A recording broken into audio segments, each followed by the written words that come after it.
네, 질문 기회 주셔서 감사합니다. 서울신문 김순아 기자입니다. 이해운 기획예산처 장관 후보자에 대한 인사청문회 불발되고 오늘 마침 송부 기한인데요. 재송부를 요청하실 생각이신지 좀 궁금하고요.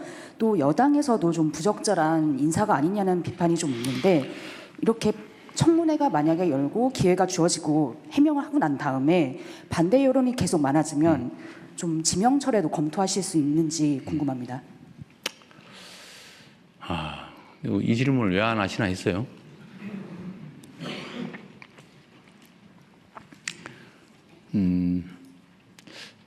참 어렵습니다. 제가 지금 어려운 일이 두 가지인데, 좀 이따 얘기하시겠지만, 검찰 개혁에 관한 논란, 또 소위 탕평 인사에 관한 이해운 지명자에 관한 문제, 이거 정말 어려운 주제 중에 하나입니다. 직설적으로 얘기를 하면 이해훈 지명자에 대해서 어떻게 할지는 아직 결정은 못했어요.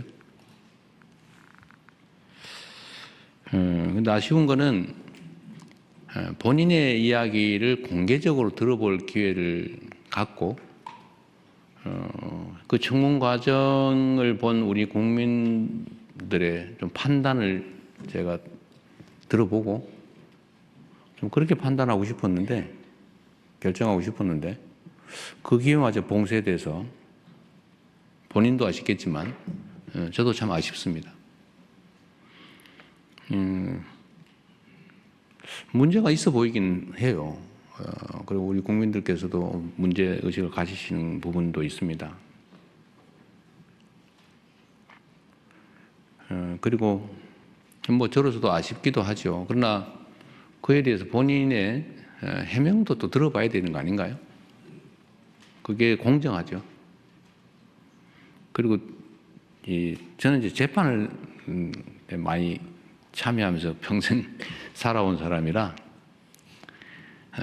우리 의뢰인 쪽 얘기를 제가 잘 정리를 해가지고 이제 판사를 설득하는 일을 평생을 해왔잖아요. 직업으로.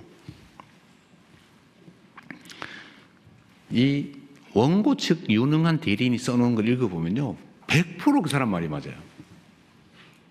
그런데 피고 측이 써놓은 유능한 변호사가 써놓은 주장을 잘 읽어보면 100% 맞아요. 그래서 두 사람 얘기를 다 들어보면 판단이 좀 서요. 양쌍방의 얘기를. 그래서 재판제도가 원래 공격 방어가 중요해요. 그래서 한쪽 얘기만 듣고 판단하는 거는 그리 바람직하지 않더라. 저는 하도 저 자신에 관한 이야기, 왜곡된 가짜를 많이 들어봐서 제가 그런 신념이 생겼어요. 사람의 말을 듣고 판단하지 않는다.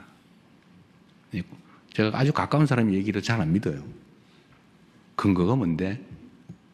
이쪽 입장은 뭔데? 제가 꼭 물어보죠. 그래서 제가 레드팀 이런 거 좋아해요. 반대쪽 얘기를 꼭 들어보려고 그래요. 근데 한쪽 얘기들은 위험하거든요. 그거 잘 안 믿어져요. 그래서 좀 아쉽다. 지금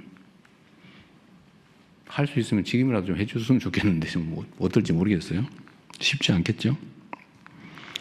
좀 시간을 두고 판단하겠습니다. 그런데 이거와 관련해서 좀 근본적인 얘기를 한번 하고 싶어요. 청와대의 검증에 문제가 있는 거 아니냐는 지적도 아마 하실 것 같아요. 문제가 있죠, 결론적으로. 부족하죠. 근데 그분이 진짜인지 아닌지 좀 가려봐야 되겠지만, 보좌관한테 갑질을 했는지 안 했는지 우리가 어떻게 합니까? 그 어디에 써놓은 게 있으면 모르겠는데, 어디 기사라도 났으면 모르겠는데.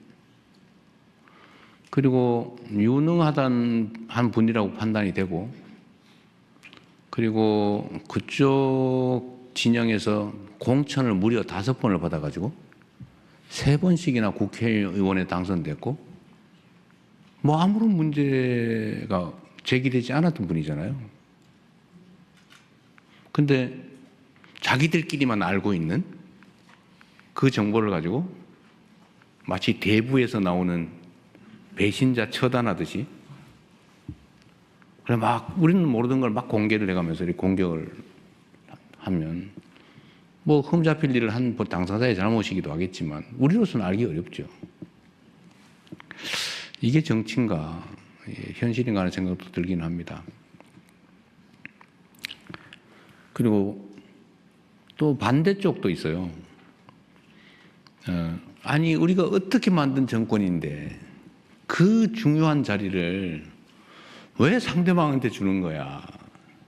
섭섭해. 지지 처리할 거야. 이런 분도 계시죠. 그럼 이해가 되죠. 지금까지 그랬으니까. 그런데 대통령은 아마 노무현 대통령께서도 겪었던 참 큰 고민이고 어려움이었던 것 같아요. 제가 그렇게 하겠다는 건 아닌데, 대통령은 당선될 때까지는 한쪽 진영의 대표인 게 분명한데, 당선된 순간부터는 전체를 대표해야 된다. 이게 저희 확고한 생각이에요.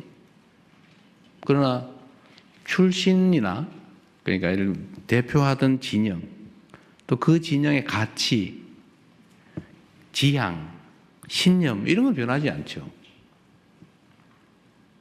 예를 들면 칼 쓰는 민족, 종족하고 활 쓰는 종족이 싸워서 칼 쓰는 종족이 이겼다고 해도 모두가 칼만 써 이렇게 할 수는 없잖아요.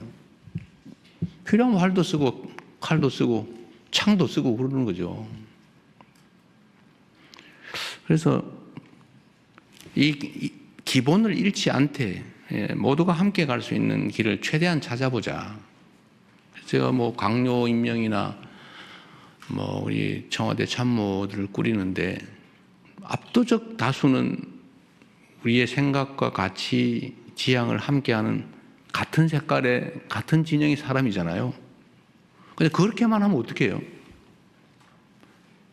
그래서 이제는 우리가 휘둘리지 않을 정도가 됐으니까 우리가 다른 의견도 좀 반영도 좀 하고, 특히 경제 분야는 소위 보수적 가치가 또 보수적 질서가 또 중요한 측면도 있고, 그래서 우리가 좀 점검을 해가면서 가자.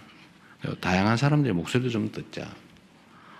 그리고 통합이라고 말만 하는데 실제로 좀 기회를 같이 조금이라도 나누어서 함께 하자. 그래서 한번 시도해 본 건데, 이제 물론 소수가 있죠. 다른 장관도 계시고, 다른 위원장도 계시고, 참모들도 있고 하긴 한데, 이번 이혜훈 장관 지명자 문제는 이렇게 극렬하게 저항에 부딪힐 줄은 몰랐습니다. 이 정도일 줄은 몰랐어요.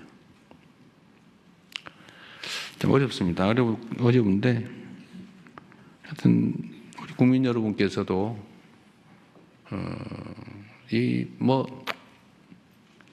이해해 주시라는 말씀을 드리기는 어려운데, 이런 필요성이 있다는 점에 대해서 일부 용인은 해 주시길 바랍니다. 우리가 편을 갈라가지고 싸우긴 했지만, 이제 싸움은 일단 끝났고, 이제는 함께 모두를 대표하는 그런 통합된 나라로 가야 되고, 그게 대통령이 해야 될 가장 중요한 직무인데, 사실은 필요한 만큼 못하고 있다고 저는 생각합니다. 그러나 필요 최소한을 나름 시도하고 있다. 참 어렵네요. 저는 이렇게 많이 문제될 줄 몰랐어요. 앞으로 우리가 인사를 하는데도 참고해야 될 것 같습니다. 말이 길어서 미안합니다. 대신에 질문할 기회는 충분히 드리도록 하겠습니다.